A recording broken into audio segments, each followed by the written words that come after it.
And on this Jackie Robinson Day around Major League Baseball, we have a very special guest joining us right now. He's a former Oriole who had a couple of big hits, including one walk-off home run for Baltimore in 2013. He's currently on the advisory board as a former player for the Players Alliance. Chris Dickerson is with us. Chris, thank you so much for coming on. And tell us about the Players Alliance and how it all came together. First of all, thanks for having me on. And, you know, it was an interesting story, and I love telling it, but it's also kind of, you know, unfortunate circumstances in which it did come together. And that was just in the wake of the George Floyd incident and the need for an immediate response on both the players' side of things, as the NFL and the NBA promptly made announcements that MLB was, you know, they had their reasoning for the delay, but it was a group of guys, Dee Gordon, Cameron Maben, and Edwin Jackson. Simply, they came together and they felt like it was their responsibility to make a statement. And so they reached out to a dear friend of ours who runs Curtis's charity, Christina Coleman, to get a video together to release. And, you know, Edwin Jackson being Edwin Jackson, playing for the, you know, 14 teams, knows pretty much everybody. And so he facilitated the process of getting these guys on board, contacting everybody, getting into a group chat to collectively agree on something that we could do that would make a statement. And that's when we came out with the video that was played before every game on opening day. Chris, tell us your thoughts and your reaction to the postponements over the last 2 days around Major League Baseball.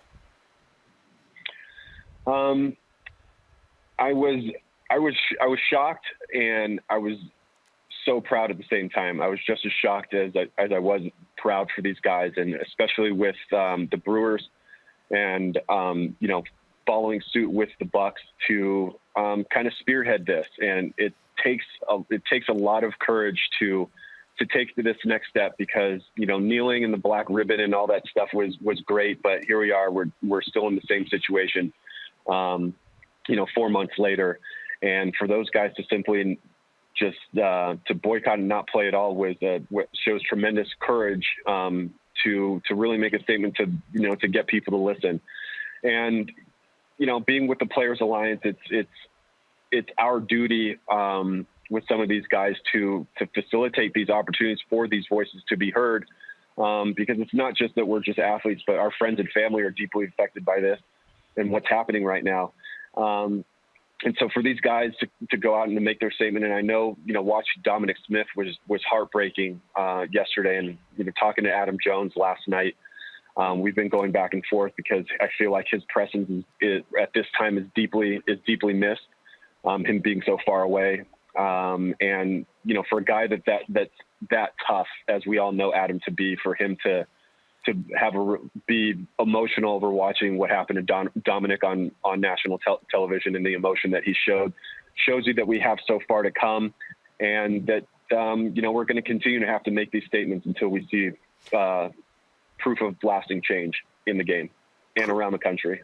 Chris, a lot of players are donating salaries to the Players Alliance out of this weekend. What kind of impact will that have? I think it'll have tremendous impact. We had an emergency meeting day before yesterday, I believe, where we had some of the guys on. We had, you know, Jason Hayward, Mookie Betts, Dexter Fowler, and we had a really productive conversation as how can we move this forward. Obviously, during this time of a pandemic, we haven't got to do the type of activation and have the impact in the community that we had, but we're always planning to strategize to, when this thing is over, just how to make the most impact given the situation. And, you know, we'll have another meeting, an emergency call next week to figure out exactly where this is going to go, whether it's to the families that are being affected by the situation, or there are particular groups and organizations that we can formally donate this to. So we will be having a secondary meeting to decide exactly where this money is going to go. But having these guys step up and offer their game checks at this time is a tremendous move on these guys' part. And I think all these guys are just chomping at the bit to get out into the community and start to create this change and start to put this money to good use.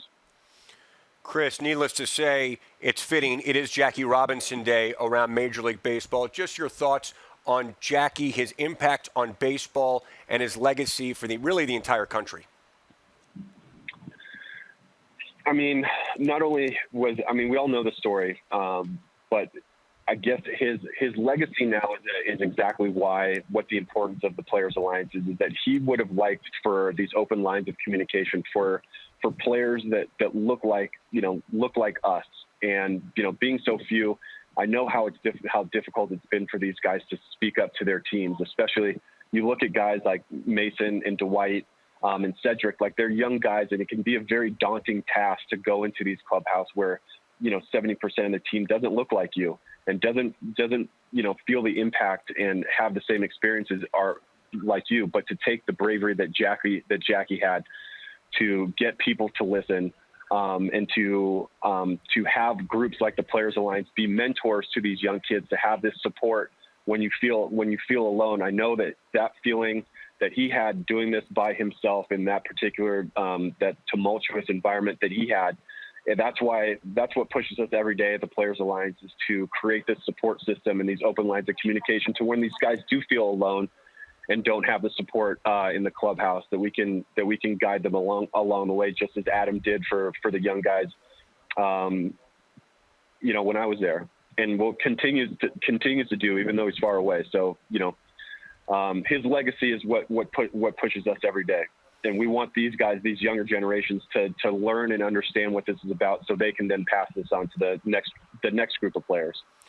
Chris Dickerson, former Oriole, and from the Players Alliance. Great stuff, Chris. We really appreciate it. Thank you. Thank you guys for having me on. All right. Go O's.